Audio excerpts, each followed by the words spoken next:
এজন্য রব্বুল আলামিন বলেন, ওয়ামা আরসালনাকা ইল্লা রাহমাতাল লিল আলামিন। জোরে বলেন আল্লাহু আকবার। আল্লাহ রাব্বুল আলামিন বললেন, নবী হে, আপনাকে শুধুমাত্র মানুষদের জন্য নয়, আপনাকে শুধুমাত্র ফেরেশতাদের জন্য নয়, আপনাকে শুধুমাত্র জিনদের জন্য নয়, ও নবী, আসমান এবং জমিনের মধ্যে যা কিছু আছে আমি আল্লাহ পাক সুবহানাহু ওয়া তাআলা সব কিছুর জন্য আপনাকে রহমত করে, আপনাকে বরকত করে এই পৃথিবীর মধ্যে আমি আল্লাহ পাক সুবহানাহু ওয়া তাআলা আপনাকে প্রেরণ করে দিয়েছি। জোরে বলেন সুবহানাল্লাহ। আমার প্রিয় ভাইয়েরা, ভালো করে লক্ষ্য করেন, আল্লাহ পাক সুবহানাহু ওয়া তাআলা বিশ্বনবী মুহাম্মদুর রাসূলুল্লাহ সাল্লাল্লাহু আলাইহি ওয়াসাল্লামকে কেমন করে রহমত করে পাঠিয়ে দিয়েছে। ও নবীর উম্মতের একটু মনোযোগটা বাড়ায় দেন। আল্লাহ পাক সুবহানাহু ওয়া তাআলা আমাদের জন্য বিশ্ব নবী সাল্লাল্লাহু আলাইহি ওয়াসাল্লামকে কেমন রহমত করে পাঠিয়ে দিয়েছে, কেমন বরকত করে পাঠিয়ে দিয়েছে, আপনি শুনলে আশ্চর্য হয়ে যাবেন।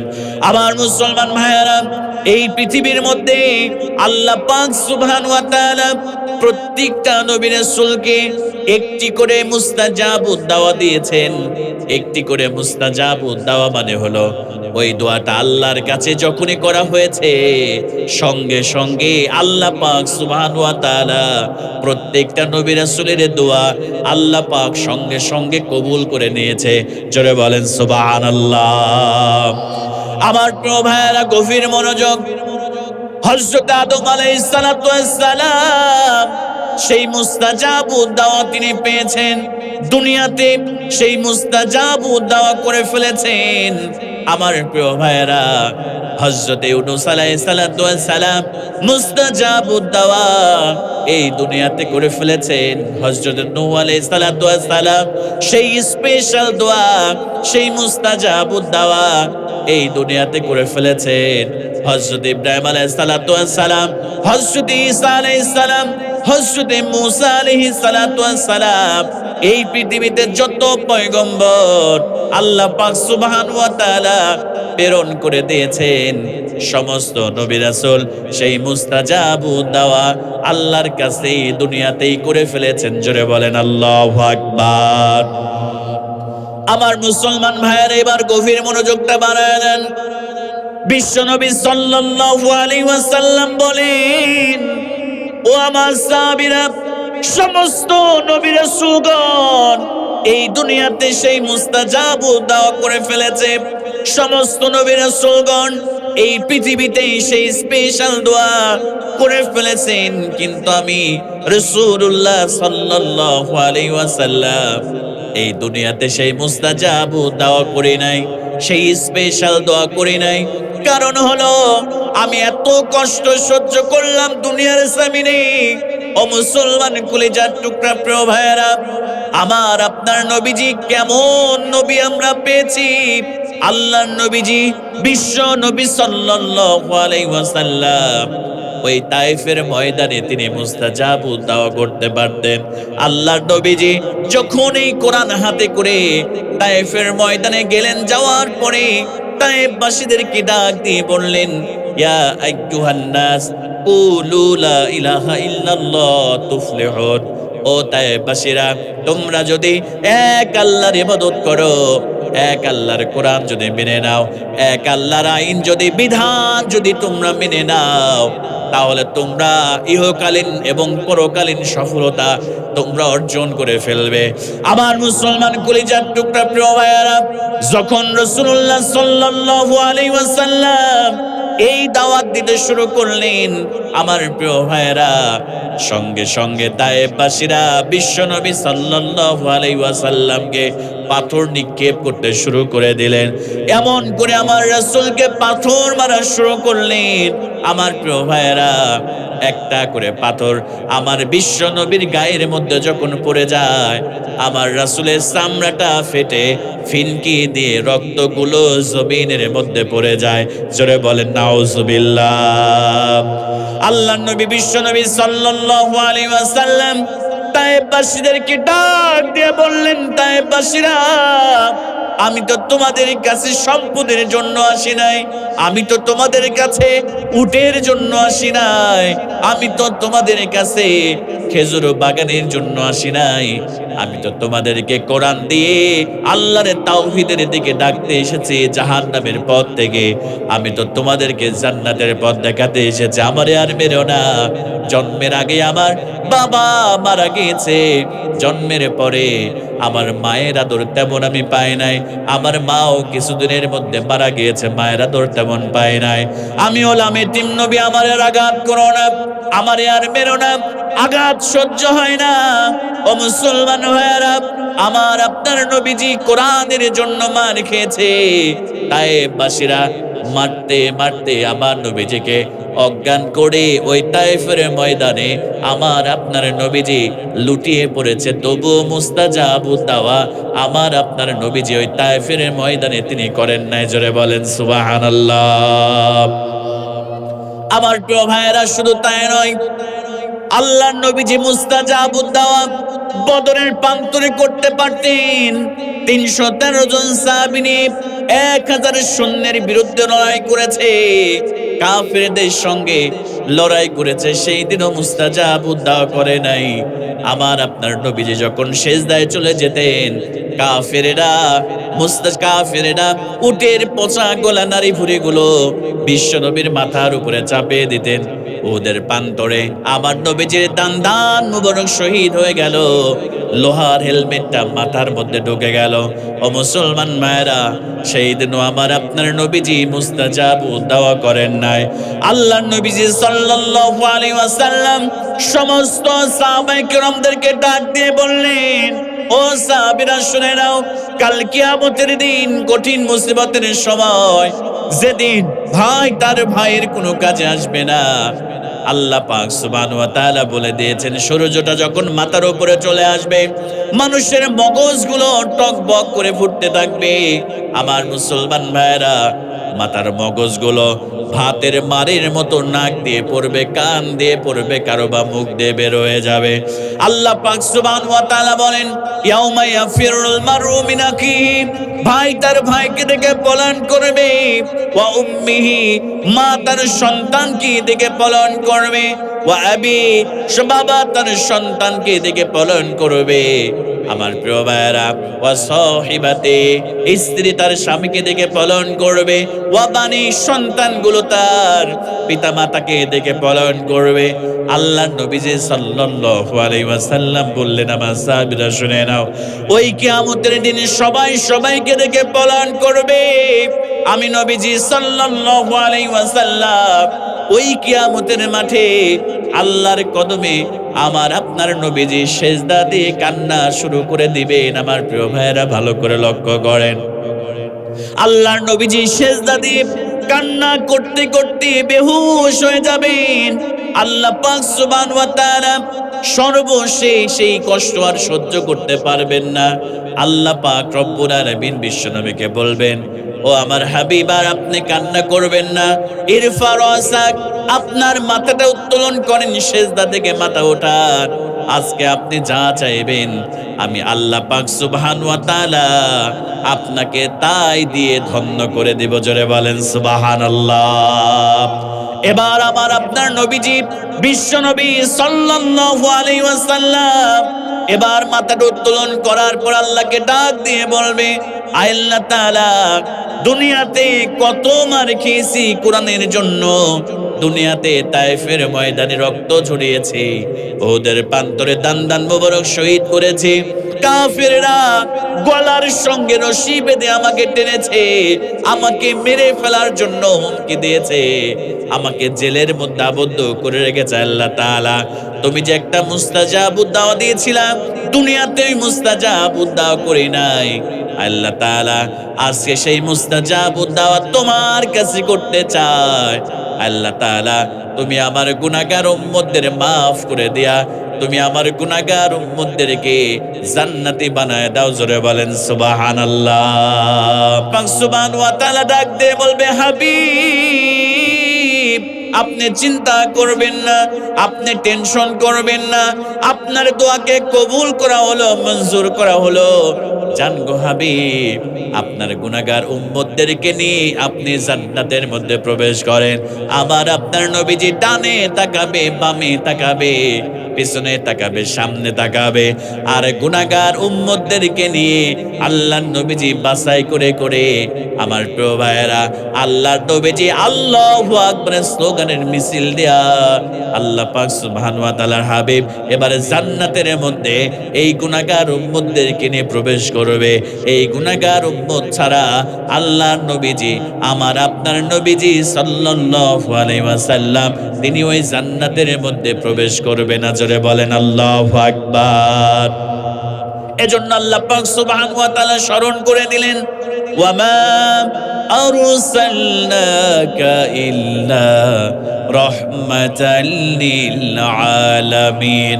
এজন্য আল্লাহ পাক সুবহানাহু ওয়া তাআলা স্মরণ করে দিলেন, নবী গো, আসমান এবং জমিনের মধ্যে যা কিছু আছে, আমি আল্লাহ পাক সুবহানাহু ওয়া তাআলা আমি আপনাকে রহমত করে, বরকত করে আমি এই দুনিয়ার মধ্যে আপনাকে প্রেরণ করে দিয়েছি। জোরে বলেন সুবহানাল্লাহ।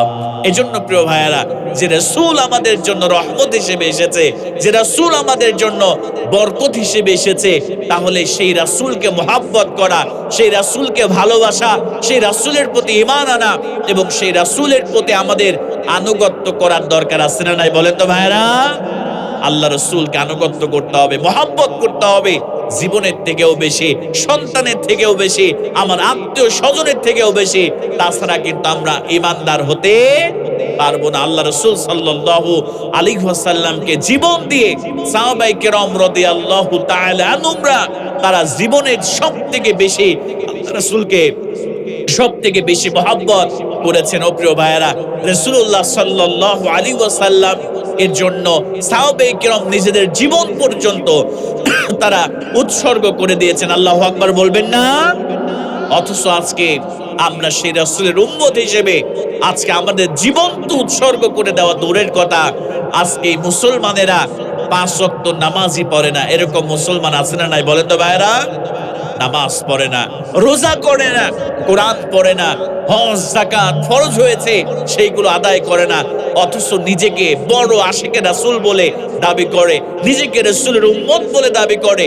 ও মুসলমান কলিজার টুকরা প্রিয় ভাইয়েরা, আপনি রাসূলের উম্মত বলে দাবি করার পরে আপনি যদি নামাজ না পড়েন, আপনি যদি কোরআন না পড়েন, রাসূলের সুন্নাহ দিয়ে যদি জীবনকে গঠন না করেন, আপনি তাহলে আপনি রাসূলের শাফায়াত, আল্লাহ রাসূলের হাতের হাউজে কাউসারের পানি আল্লাহ পাক সুবহানাহু ওয়া তাআলার হাবিব কখনো আপনাকে দিবে না। কথা বলেন ঠিক কি না?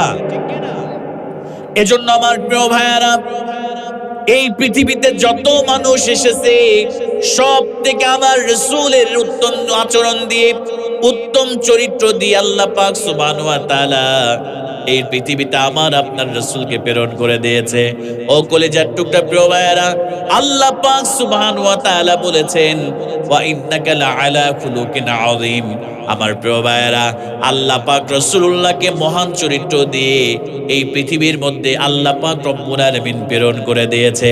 এজন্য আল্লাহ পাক সুবহানাহু ওয়া তাআলা বলেন, লাকাদ কানা লাকুম ফি রাসূলিল্লাহি উসওয়াতুন হাসানাহ। আমার প্রিয় ভাইয়েরা, আল্লাহ পাক সুবহানাহু ওয়া তাআলা বলেন, এই পৃথিবীতে আমার রাসূলের মতো সর্বোত্তম জীবনাদর্শ আর কাউকে দেওয়া হয় নাই। এজন্য তোমাদের জন্য আমার রাসূলের মধ্যে রয়েছে সর্বোত্তম জীবনাদর্শ। জোরে বলেন সুবহানাল্লাহ। আল্লাহ রাসূলের মধ্যে আমাদের জন্য রয়েছে সর্বোত্তম জীবনাদর্শ। ও মুসলমান কলিজার টুকরা যুবক ভাইয়েরা, আজকে দেখবেন আমার যুবকেরা সেই রাসূলের আদর্শকে বাদ দিয়ে তারা বিভিন্ন দলের বিভিন্ন নেতার পিছনে গিয়ে তারা স্লোগান দেয়। যে নেতা নামাজ পড়ে না, যে নেতার মধ্যে কোরআন নেই, যে নেতার মধ্যে রাসূলের সুন্নাহ নাই, যে নেতা পিছলা খেয়ে পড়লেও সে পশ্চিম দিকে পড়ে না, এমন নেতার পিছনে আমার যুবকেরা স্লোগান দেয়, আমার নেতার চরিত্র ফুলের মতো। কথা বলে না, এরকম আছে না নাই? আজকে যুবকরা বলে আমার আদর্শ হচ্ছে অমুক দলের অমুক নেতা, অমুক নেতার অমুক দলের নেতার আদর্শের সৈনিক আমি। এরকম করে যুবক নিজেকে বড়ত্বের সাথে তার পরিচয় তুলে ধরে। কথা বলে ঠিক কিনা? ও মুসলমান ভাইয়ারা, যে নেতা নামাজ পড়ে না, যে নেতার চরিত্র সুদ, ঘুষ, ধর্ষণের সাথে যার সম্পৃক্ততা রয়েছে, যে দেশের সম্পদ, জনগণের সম্পদ আত্মসাৎ করে দেশের মধ্যে বিদেশের মধ্যে সম্পদের পাহাড় গড়ে, আল্লাহর কসম করে বলছে সেই নেতার চরিত্র কখনো ফুলের মতো পবিত্র হতে পারে না। কথা বলে ঠিক কিনা? আর জীবন আদর্শ হিসেবে ওই নেতাকে গ্রহণ করা যাবে না। আমার নেতা, তোমার নেতা, অমুক নেতা তমুক নেতা নয়, স্লোগান পরিবর্তন করতে হবে। স্লোগান দিতে হবে আমার নেতা, তোমার নেতা বিশ্ব নবী মোস্তফা। কথা বলে ঠিক কিনা? কারণ রাসূলের আদর্শ ছাড়া আপনি যে কোনো আদর্শকে গ্রহণ করলে আল্লাহ আপনাকে বিনা হিসেবে আল্লাহ জাহান্নামের মধ্যে নিক্ষেপ করবে। নাউজুবিল্লাহ বলবেন না? আমার প্রিয় ভাইয়েরা, যুবক ভাইয়েরা, কোন নেতার পিছনে তুমি স্লোগান দাও? কোন নেতার পিছনে তুমি স্লোগান দাও? আমার নেতার চরিত্র ফুলের মতো পবিত্র। ও কলিজার টুকরা প্রিয় ভাইয়েরা, রাসূলুল্লাহর চরিত্র ছাড়া এই পৃথিবীর কোনো মানুষের চরিত্র ফুলের মতো পবিত্র নয়। তুমি যে নেতার পিছনে যাও, তুমি স্লোগান দাও আমার নেতা, তোমার নেতা, অমুক নেতা, তমুক নেতা। যে নেতা 5 ওয়াক্ত নামাজ পড়ে না, যে নেতা কোরআন পড়ে না, যে নেতা সুদের সাথে সম্পৃক্ততা রয়েছে, যে নেতার ঘুষের সাথে সম্পৃক্ততা রয়েছে, তুমি যদি সেই নেতার আদর্শকে লালন করো, তুমি যদি সেই নেতার সৈনিক বলে, আদর্শের সৈনিক বলে নিজেকে পরিচয় দাও, ও যুবক ভাইরা, আল্লাহর রাসূলের একটা হাদিস শোনায় দেই। আল্লাহ রাসূল সাল্লাল্লাহু আলাইহি ওয়াসাল্লাম বলেছেন, আমার পরে যদি মূসা আলাইহিস সালাম, আবার পরে যদি ঈসা আলাইহিস সালাতু ওয়াস সালাম এই দুনিয়ার মধ্যে আল্লাহ পাক সুবহানাহু ওয়া তাআলা তাদেরকে প্রেরণ করে দেয়, আর আমার উম্মতেরা যদি আমার আদর্শকে বাদ দিয়ে তারা যদি মূসা আর ঈসার আদর্শকে গ্রহণ করে, তাকে যদি আদর্শের সৈনিক বলে, তাদের আদর্শের সৈনিক বলে নিজেদেরকে পরিচয় দেয়, আল্লাহ রাসূল সাল্লাল্লাহু আলাইহি ওয়াসাল্লাম বললেন, আল্লাহ পাক রব্বুল আলামিন আমার ওই উম্মতের হিসাব কিয়ামতের মাঠে গ্রহণ করবেন না। বিনা হিসেবে আমার ওই উম্মতকে আল্লাহ পাক সুবহানাহু ওয়া তাআলা জাহান্নামের মধ্যে নিক্ষেপ করে দিবে। জোরে বলেন নাউজুবিল্লাহ। এজন্য আমার যুবক ভাইয়েরা, এমন নেতার পিছনে যাওয়া যাবে না যে নেতা ধর্ষণে সেঞ্চুরি করে। এমন নেতার পিছনে যাওয়া যাবে না যে নেতার মধ্যে কোরআন নাই, যে নেতার মধ্যে সুন্নাহ নাই, যে নেতা সংসদে গেলে কোরআনের আইন বাস্তবায়ন করবে না, যে নেতা সংসদে গেলে সে মডেল লাইসেন্স বাস্তবায়ন করবে, এমন নেতার পিছনে তুমি ছুটো না। তোমার জীবন আর যৌবন সব শেষ হয়ে যাবে। কারণ হলো এই দুনিয়ার জীবন শেষ করে কিন্তু তোমাকে পরকালীন একটা জগৎ রয়েছে, তোমাকে পরকালীন জগতে তোমাকে যেতে হবে। ওই দিন যদি তুমি ব্যর্থ হয়ে যাও, যদি জাহান্নাম তোমার জন্য ফয়সালা হয়ে যায়, আমার প্রিয় ভাইয়েরা, তোমার কোনো ক্ষমতা, দুনিয়ার টাকা পয়সা, অর্থ সম্পদ, তোমার ওই নেতা তোমারে বাঁচাতে পারবে না। কিন্তু তুমি যদি রাসূলের আদর্শের সৈনিক হয়ে যাও, রাসূলের আদর্শকে যদি গ্রহণ করো, আমার রাসূলের চরিত্রকে যদি তুমি গ্রহণ করো, আমার প্রিয় ভাইয়েরা, আল্লাহর কসম করে বলছি, আল্লাহ পাক সুবহানাহু ওয়া তাআলা এই কারণে তোমাকে জান্নাত দিয়ে আল্লাহ পাক সুবহানাহু ওয়া তাআলা ধন্য করে দিবে। জোরে বলেন সুবহানাল্লাহ। এজন্য যুবক ভাইয়েরা, আল্লাহ রাসূলের আদর্শকে গ্রহণ করো। যে রাসূলের আদর্শের ব্যাপারে বলা হয়েছে, ওয়া ইন্নাকা লাআলা খুলুকিন আযীম, মহান চরিত্রের অধিকারী বিশ্বনবী মুহাম্মদুর রাসূলুল্লাহ সাল্লাল্লাহু আলাইহি ওয়াসাল্লাম। আল্লাহ রাসূলকে মহব্বত করো, আল্লাহ রাসূলকে ভালোবাসো, তাহলে তোমার জীবন এই দুনিয়াতেও তুমি সফলতা লাভ করবে, আর পরকালীন আল্লাহ পাক সুবহানাহু ওয়া তাআলা তোমাকে জান্নাত দিয়ে আল্লাহ পাক সুবহানাহু ওয়া তাআলা ধন্য করে দিবেন। সুবহানাল্লাহ বলবেন না? আজকে যুবকরা নামাজ পড়তে চায় না, এরকম যুবক আছে না নাই বলেন তো? দেখবেন নামাজের সময় যখন হয়, যুবক এই মোবাইলটা নিয়ে ফ্রি ফায়ার, পাবজি, নাটক আর সিনেমা দেখে দেখে যুবকেরা সময় নষ্ট করে। এমন যুবক আমাদের সমাজের মধ্যে আছে না নাই? বলেন না, আছে না নাই? যুবক ভাইয়েরা, মসজিদে মুয়াজ্জিন আযান দিয়ে দেয়, হাইয়া আলাস সালাহ, হাইয়া আলাল ফালাহ, নামাজের জন্য আসো। কল্যাণের জন্য আসো, অথচ যুবকেরা নামাজেও যায় না, কল্যাণের জন্য যায় না। তারা মোবাইল ফোনে অযথা সময় নষ্ট করে তারা নামাজ পড়ে না, তারা নবীর সুন্নাহ পালন করে না। এই মোবাইল ফোনের মাধ্যমে অশ্লীল সিনেমা, নাটক আর পর্নোগ্রাফি দেখে দেখে এই যুবকেরা তাদের মূল্যবান জীবন, মূল্যবান সময়টা নষ্ট করে তারা জাহান্নামের দিকে এক ধাপ তারা এগিয়ে যাচ্ছে। কথা বলে ঠিক কিনা? আবার অনেক যুবক আছে, যদি বলা যায় যুবক ভাই একটু নামাজের দিকে আসো, দেখবেন ওই যুবক বলবে হুজুর আমার তো প্যান্ট ঠিক নাই, প্যান্টটা পবিত্র নাই, প্যান্টটা ঠিক নাই, এজন্য নামাজ পড়তে যাব না। যুবকেরা এমন কথা বলে কি বলে না? কথা বলে না কেন? বলে কি বলে না? এই সমস্ত যুবকেরা নিজেকে স্মার্ট বলে পরিচয় দেয়। দেখবেন নিজেকে মনে করে একটা সিরা জিন্সের প্যান্ট পরে, যে জিন্সের প্যান্ট নাভির উপরে উঠে না, জিন্সের প্যান্টটা পরলে সবকিছু বের হয়ে যায়।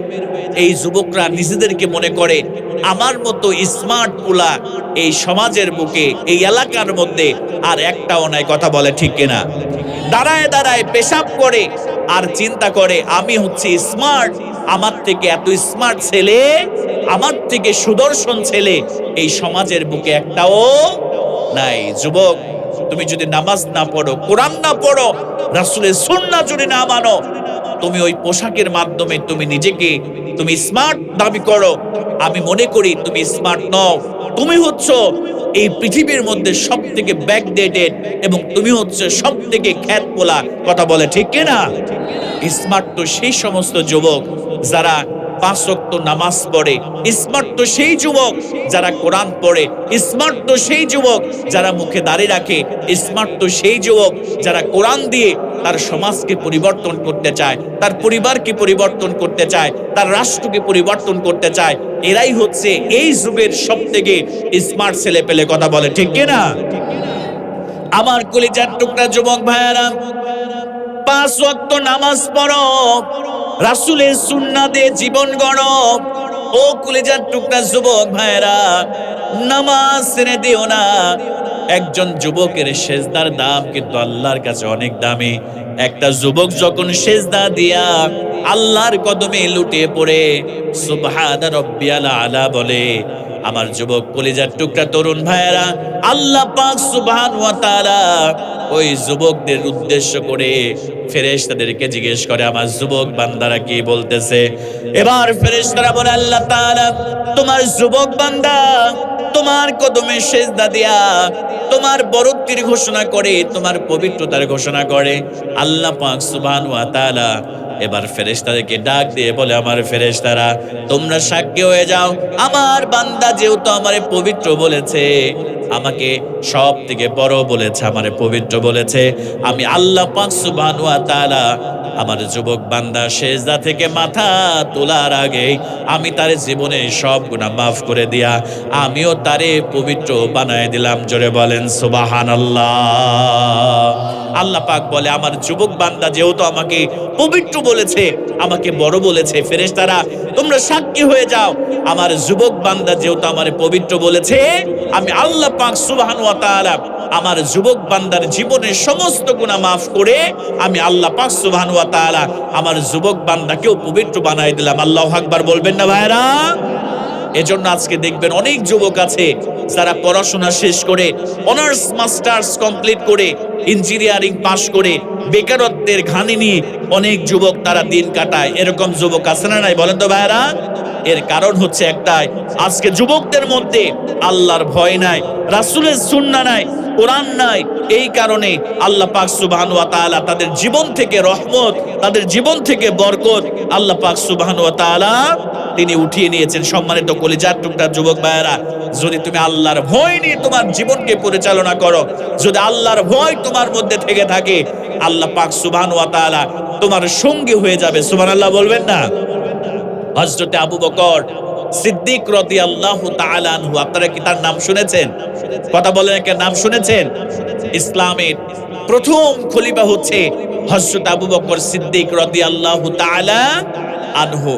হযরত আবু বকর সিদ্দিকের মধ্যে তাকওয়া ছিল, আল্লাহর ভয় ছিল। এজন্য আল্লাহ পাক সুবহানাহু ওয়া তাআলা কেমন করে হযরত আবু বকরের সঙ্গী হয়ে গিয়েছিলেন। হযরত আবু বকর একদিন তিনি রাস্তা দিয়ে পথ অতিক্রম করছে, এমন সময় একজন ইহুদি এসে হযরত আবু বকর সিদ্দিক রাদিয়াল্লাহু তাআলা আনহুকে ডাক দিয়ে বলছে, হে আবু বকর, তুমি যে রবের সেজদা দাও, তুমি যে আল্লাহর সেজদা দাও, ওই আল্লাহ পাক সুবহানাহু ওয়া তাআলার ইবাদত তোমরা করো। তোমরা মুসলমানেরা, ওই আল্লাহ হলেন ফাকির, ওই আল্লাহ হলেন গরিব। জোরে বলেন নাউজুবিল্লাহ। হযরত আবু বকর সিদ্দিক রাদিয়াল্লাহু তাআলা নূর ঈমানের পাওয়ার কেমন! হযরত আবু বকর সিদ্দিক রাদিয়াল্লাহু তাআলা নূর হৃদয়ের মধ্যে তাকওয়া কেমন আমার প্রিয় ভাইরা! হযরত আবু বকর সিদ্দিক রাদিয়াল্লাহু তাআলা নূরকে ওই ইহুদি পূর্বে হযরত আবু বকরকে গালি দিয়েছে, হযরত আবু বকরকে ফকির বলেছে, তার বাবাকে ফকির বলেছে, তার দাদাকে ফকির বলেছে।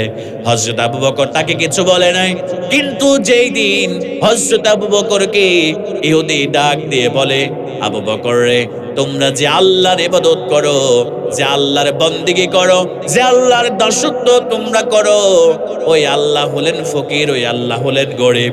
আমার মুসলমান ভাইয়েরা, হযরত আবু বকর সিদ্দিক রাদিয়াল্লাহু তাআলা আনহু এবার তিনি রাগান্বিত হয়ে গেলেন। রাগান্বিত হয়ে যাওয়ার পরে তিনি আল্লাহ পাককে ফকির বলা হয়েছে। এবার হযরত আবু বকর সিদ্দিক রাদিয়াল্লাহু তাআলা আনহু এবার হাতটা পিছন দিকে নিয়ে গিয়ে এবার আমার প্রিয় ভাইরা এত জোরে হযরত আবু বকর সিদ্দিক রাদিয়াল্লাহু তাআলা আনহুকে এত জোরে চর দিয়েছে। চর দেওয়ার সঙ্গে সঙ্গে হযরত আবু বকরের চরের আঘাতে ওই ইহুদি অজ্ঞান হয়ে মাটির মধ্যে লুটিয়ে পড়েছে। জোরে বলেন আল্লাহু আকবার। আমার মুসলমান ভাইয়েরা, হযরত আবু বকর সিদ্দিক রাদিয়াল্লাহু তাআলা আনহুর চর খেয়ে ইহুদি মাটির মধ্যে লুটিয়ে পড়ে অজ্ঞান হয়ে গিয়ে এবার কিছুক্ষণ পরে যখন ইহুদির জ্ঞান ফিরেছে, এবার বিশ্বনবী সাল্লাল্লাহু আলাইহি ওয়াসাল্লামের দরবারে ওই ব্যক্তি চলে এসেছে। আসার পরে আল্লাহর নবীজিকে ডাক দিয়ে বলে, ও নবী মুহাম্মদ, তোমাদের সাহাবী, তোমার সাহাবী হযরত আবু বকর তার নাম, আমাকে এত জোরে চর মেরেছে, আমি অজ্ঞান হয়ে পড়ে গিয়েছি। আমার কোনো দোষ নাই, আমি কোনো অপরাধ করি নাই, আমাকে শুধু শুধু চর দিয়েছে। এর সুষ্ঠু বিচার আমি ওদের তোমার কাছে দিয়ে দিলাম, তুমি এর সুষ্ঠু বিচার তুমি করে দাও। জোরে বলেন নাউজুবিল্লাহ। আমার প্রিয় ভাইয়েরা, হযরত আবু বকরের বিরুদ্ধে বিশ্বনবীর কাছে নালিশ এসেছে। আল্লাহর নবীজি ইহুদিকে ডাক দিয়ে বলে, ও ইহুদি, তোমার মনে হয় ভুল হইতেছে। কারণ হলো আমার সাহাবী আবু বকর এত রাগী সাহাবী না, আমার সাহাবী আবু বকর নরম মনের মানুষ। তোমার মনে হয় ভুল হয়, মনে হয় আমার সাহাবী রাগী সাহাবী হযরত ওমর তোমাকে চর দিয়েছে, তোমাকে থাপ্পড় দিয়েছে। ইহুদি বললেন, না, তো আপনার সাহাবী আবু বকরকেও আমি চিনি, ওমরকেও আমি চিনি। আবু বকর আমাকে চর দিয়ে অজ্ঞান করে দিয়েছে। আল্লাহর নবীজি বিশ্বনবী সাল্লাল্লাহু আলাইহি ওয়াসাল্লাম এবার হযরত আবু বকরকে ডাকলেন। হযরত আবু বকর আসার পরে আল্লাহর নবীজি জিজ্ঞেস করলেন, ও আবু বকর, এই ইহুদি আমার কাছে বিচার নিয়ে এসেছে, তুমি নাকি তাকে চর দিয়েছো, চর দিয়ে তাকে অজ্ঞান করে দিয়েছো। হযরত আবু বকর সিদ্দিক রাদিয়াল্লাহু তাআলাকে ডাক দিয়ে বলে, তুমি নাকি তাকে এমনি এমনি চর দিয়েছো। আবু বকর সিদ্দিক রাদিয়াল্লাহু তাআলা বলেন, ইয়া রাসূলুল্লাহ, ইয়া হাবিবাল্লাহ, কয়েকদিন যাবত ইহুদি আমার বাবাকে গালি দেয়, আমাকে গালি দেয়, আমার দাদাকে গালি দেয়, ফকির বলে গালি দেয়, আমি কিছু বলি নাই। কিন্তু সে আমার আল্লাহকে ফকির বলে, গরিব বলে তা গালি দিয়েছে। ইয়া রাসূলুল্লাহ, ইয়া হাবিবাল্লাহ, এই কারণে আমি ইহুদিকে চর দিয়ে আমি অজ্ঞান করে দিয়েছি। জোরে বলেন সুবহানাল্লাহ। এবার ইহুদি বলেন, না না না, ও আব্দুল্লাহর বেটা মুহাম্মদ, তোমার সাহাবী মিথ্যা কথা বলে, আমি তোমার আল্লাহকে গালি দিই নাই। এমনি এমনি তোমার সাহাবী আবু বকর আমাকে আঘাত করে অজ্ঞান করে দিয়েছে, চর দিয়েছে।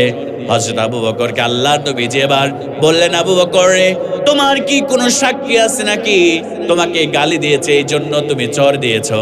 হযরত আবু বকর সিদ্দিক রাদিয়াল্লাহু তাআলা আনহু তিনি বললেন, না না না ইয়া রাসূলুল্লাহ, ইয়া হাবিবাল্লাহ, আমার কোনো সাক্ষী নাই। হযরত আবু বকর যখন এই কথা বললেন, আল্লাহর নবীজি সাল্লাল্লাহু আলাইহি ওয়াসাল্লাম এবার রায় দিয়ে দিলেন। আবু বকরকে বলেন, আবু বকর দাঁড়ায়া যাও। এবার ইহুদিকে নির্দেশ করলেন, ইহুদি রে, আবু বকর যেহেতু তোমাকে এমনি এমনি চর দিয়েছে, তুমিও কিসাসের বিধান জারি করে দিলেন। আল্লাহ রাসূল বললেন, ইহুদি তুমি আবু বকরের চলের মধ্যে একটা চর তুমি দিয়ে দাও। এবার হযরত আবু বকরের দিকে যখন এবার ইহুদি যাইতে শুরু করেছে, হযরত আবু বকর সিদ্দিক রাদিয়াল্লাহু তাআলা আনহু এবার আল্লাহর কাছে চোখের পানি ছেড়ে দিয়ে এবার আল্লাহর কাছে ডেকে ডেকে বলে, আল্লাহ তাআলা, এই দুনিয়ার কোনো সাক্ষী নাই, কিন্তু তুমি তো বড় সাক্ষী, তুমি তো আমাকে দেখেছো, আমি তো ইদুকে এমনি এমনি মারি নাই। আল্লাহ পাকের কাছে হযরত আবু বকর যখন আল্লাহ পাকের কাছে এই ফরিয়াদ করলেন, সঙ্গে সঙ্গে আল্লাহ পাক সুবহানাহু ওয়া তাআলা হযরত বিশ্বনবী মুহাম্মদুর রাসূলুল্লাহ সাল্লাল্লাহু আলাইহি ওয়াসাল্লামের কাছে আল্লাহ পাক আয়াত নাজিল করে দিলেন। আল্লাহ পাক সুবহানাহু ওয়া তাআলা বিশ্ব নবী সাল্লাল্লাহু আলাইহি ওয়াসাল্লামকে জানায় দিলেন, লাকাদ সামিআল্লাহু কাওলাল্লাযীনা ক্বালু ইন্নাল্লাহা ফাকীর ওয়া নাহনু আগনিয়া।